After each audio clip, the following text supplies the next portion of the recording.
What is up, YouTube? Third video, 2019. It is a pleasure to see you.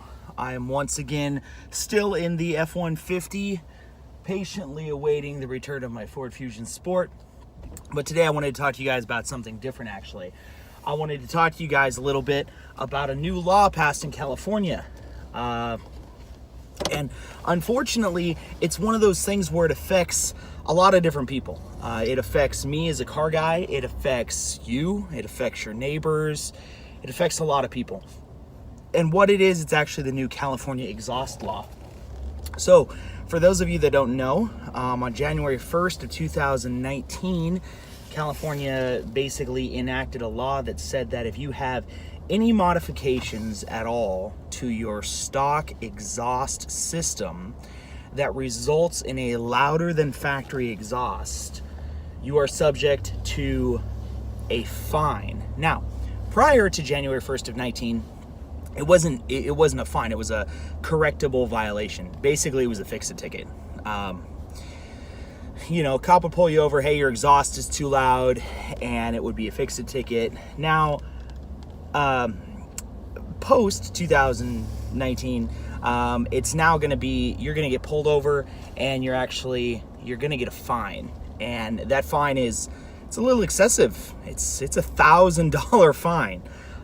So if you have modified exhaust on your car and a cop pulls you over, it is his discretion whether or not it's over 95 decibels. If it's over 95 decibels, he's going to hit you with a $1,000 fine. You can go to court to fight it. However, they will also send you to somebody called the state referee. Now, for those of you that don't know, the state referee is basically, it's a smog shop. It's a state of California run smog authority. Traditionally, what the referee is designed to do is he's designed to help people pass smog. So if you have a car, for instance, that's over 10 years old and you're having trouble passing smog and you're going to all these smog shops and they can't figure it out, you could actually take your car to the referee for free. He's designed to be a resource, is what he's designed to be. He's designed to be a resource. I've had a little bit of run-in with the referee on both sides. I had a 2002 Honda Accord that I bought from a Honda dealership here in Sacramento, and it passed smog at the dealership, no problem. 2 years later, we went to get it re-smogged. I took it to a smog place. The catalytic converter was not California compliant. Now, the car passed the sniff test. Like, it was good, no problem. But when the guy crawled under the car, he noticed that the catalytic converter was not factory. He noticed that since it was not factory, it basically needed to have a California EO number, which is a California Air Resources Board. It's a CARB number normally. EO stands for Executive Order. Basically, it's something saying that this part was submitted to the state of California, that it is at stock specifications, OEM specifications, or better. So for instance, in this catalytic converter incident, the catalytic converter was fine. However, the manufacturer never paid the money to submit it for CARB approval. The problem is with CARB approval is that it costs money. You have to submit it to the state. It's this big pain in the neck. And what's that do to the cost of the prices? It goes up. For instance, a CARB approved catalytic converter in the state of California is anywhere from $500 to $650. It's expensive for a catalytic converter. Where a non-CARB compliant catalytic converter that does the same job, it's just not CARB approved, is like $150. Now, this is a fairly new law. I mean, back in the day when I was assuming I was Paul Walker a lot, and I was doing a lot of questionable street speeding tactics. It used to be awesome because if you need a new catalytic converter, high flow cat, it was a simple trip to the muffler shop, $100, and you got a brand new catalytic converter. I've had cars that have failed smog horribly, and I put a new catalytic converter in it, bam, passes smog. But now everything has to have these carb EO numbers. Okay, so back to the ref. My specific story with the ref that I went to, it was actually, I think it was Roseville Honda actually sold the car. The car was from Florida. It passed smog at Roseville Honda, and it had an aftermarket catalytic converter on it. Now here's the thing. If the smog guy doesn't check, the smog guy won't know. However, it will pass clean, but it's up to the smog guy to check. Well, what happened is that the car came from Florida to California, didn't have a California EO catalytic converter on it, and basically Roseville Honda, somebody didn't look. So I took it to the ref. The ref was like, hey, somebody changed it. We don't know who it is. Luckily, Roseville Honda was phenomenal about the whole thing. 2 years after I bought the car, I called him and I told him what was going on. Told him I went to the ref. Roseville Honda stood up, said, hey, come in. We will replace the entire exhaust system for free. And that was on a used car. That car was, $6,800 or something like that. It was not that expensive. And they go and they replace the whole freaking exhaust for me, which is stand up to Roseville Honda. Like, way to go. So back to the violations. So if you go to the carb, if you go to the referee basically goes to your car. Now, don't get it twisted. There's a lot of people who don't understand what the ref really does. And unfortunately, it's the younger crowd. I hate to sound like an old crotchety grandpa here, but all of us old school street racer guys have been through this before in like 2005, 2006, 2007, 2008. We've all been through this before. But let me go back to the law and then I'll wrap around back to that. So, like I said, if your car's over 95 decibels, the officer's gonna pull you over. The officer will give you a $1,000 ticket and he's gonna send you to the California state referee. Now, the reason you don't wanna go to the state referee is because if you have anything else on your car, smog centric, okay? So this is not if your car is too low. This is not if you don't have a front license plate, if you have tinted windows, any of that BS. It's smog related. So a lot of people out there are talking about, oh, the referee is this guy, he's gonna crush your car. No, he's not, okay? The referee is just it's a freaking state employee, okay? It's not this guy who's out there to like screw you over. He's just trying to get your car back on the road. And the thing is that if you're fairly nice to the referee, the way that it will go is it will be correctable, which means you go in there, hey, my car's over 95 decibels, put a muffler on it, it's under 95 decibels, you're good to go. Now, you still got to pay the fine, and that's where my issue behind it is. The law has always been there. What I mean is that if your car is over 95 decibels, a cop still could have pulled you over, and he still could have sent you to the state referee. He could have. However, most of the time they pulled you over, you were given a fix-it ticket, something correctable by another officer. Hey, my car's quieter now, or however you guys get those things signed off now. That's what it used to be. So the argument that I have with this is, like I said, it hasn't changed a whole lot except for the fine. The fine is $1,000. That's insane. It's $1,000 based upon a cop's judgment of what 95 decibels is. Now, could you fight it in court? Yes. Here's the problem with that. Now, you live in the state of California, so you go to fight court, any type of violation. If you try to fight it in the state of California, here's what's going to happen. You're going to get pulled over. The cop's going to say, hey, look, you're going to get this fine. You're going to get a little thing in the mail. You have to pay the $1,000, okay? You pay the $1,000 first, and then you fight. So then you go to court, and then you have to sit in front of a DA, not a judge in the state of California. It's going to be a DA that you're going to talk to. And you're basically going to be able to come up with some sort of an agreement. And unfortunately, it's just too soon to tell how the DA is going to handle it. If it's your first offense, they may waive it. They may cut it in half. They may cut it in thirds. Who knows?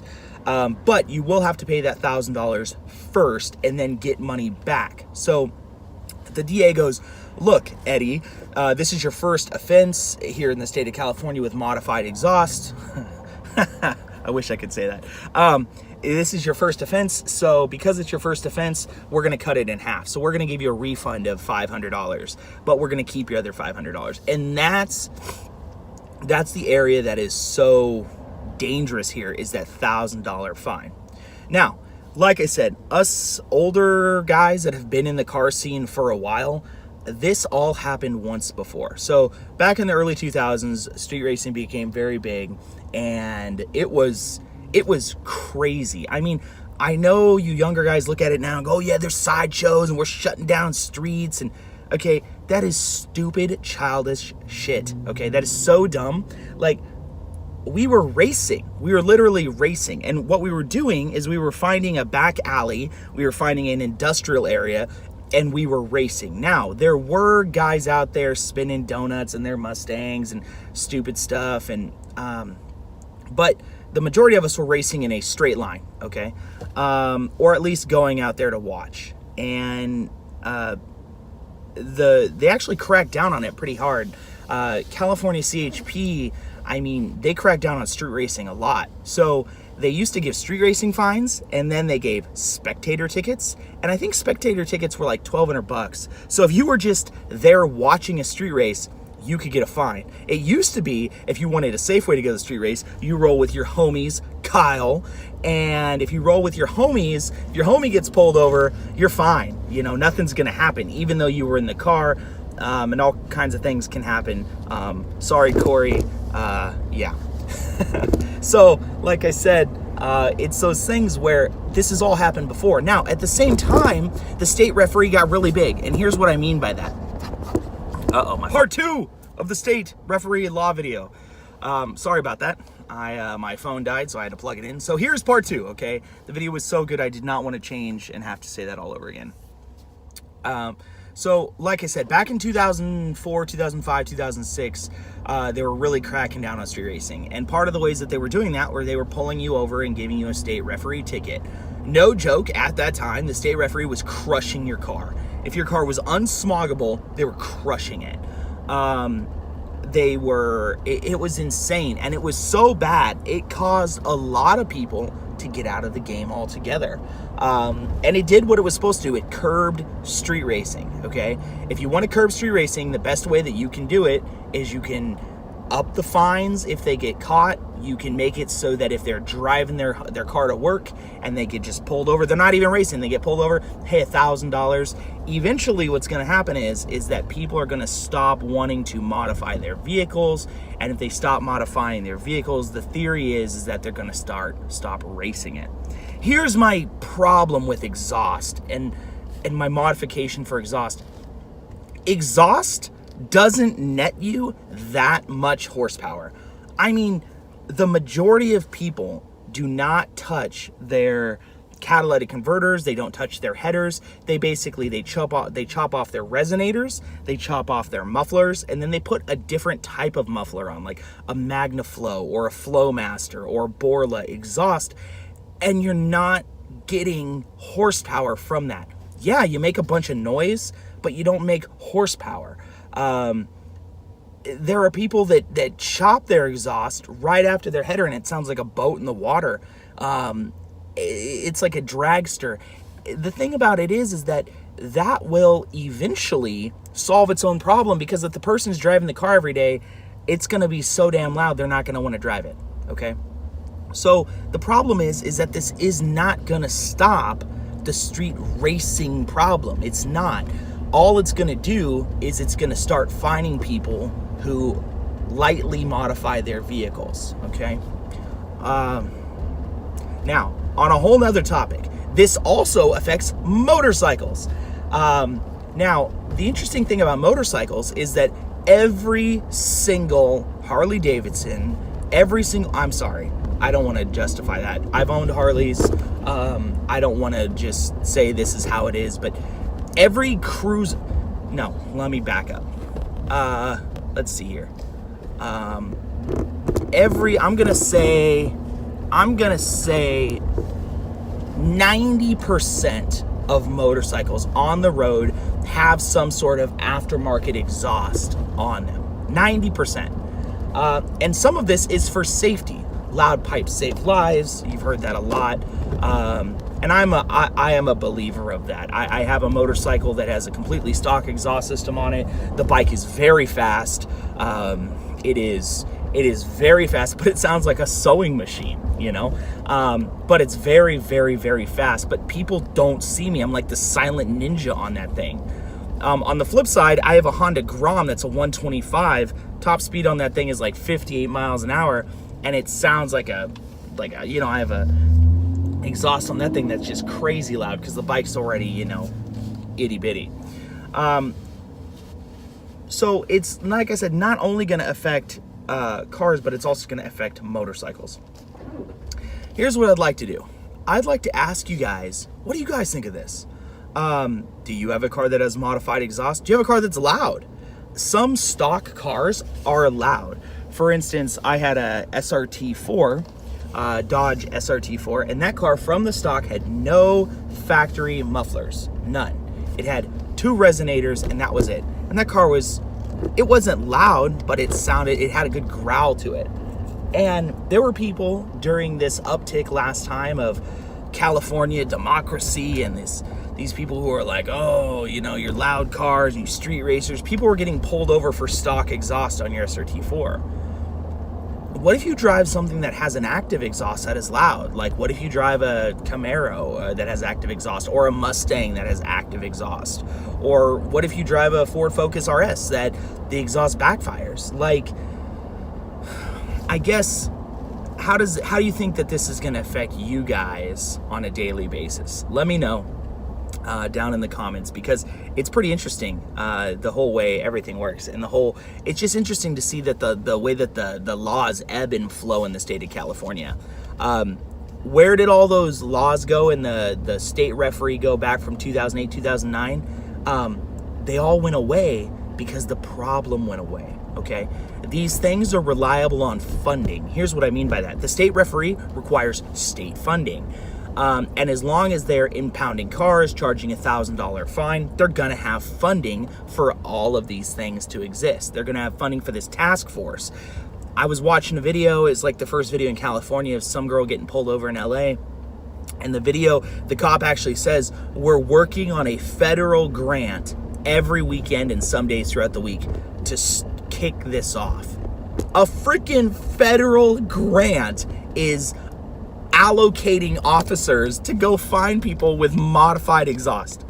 That is so stupid. A federal grant to go stop people with modified exhaust. It baffles me. It really does. And you know, if they really want to stop accidents and street racing and stuff, the answer is not attacking people with mufflers. I mean, normally the people that make their cars the loudest have the slowest, shittiest car. That's just, I mean, so they make it real loud so it sounds cool, you know? But let's use an example of a Dodge Hellcat, okay? The Challenger Hellcat, okay, for example. 707 horsepower. The thing will do over 200 miles an hour. And guess what? If you don't touch it out of the box, that's how that car is.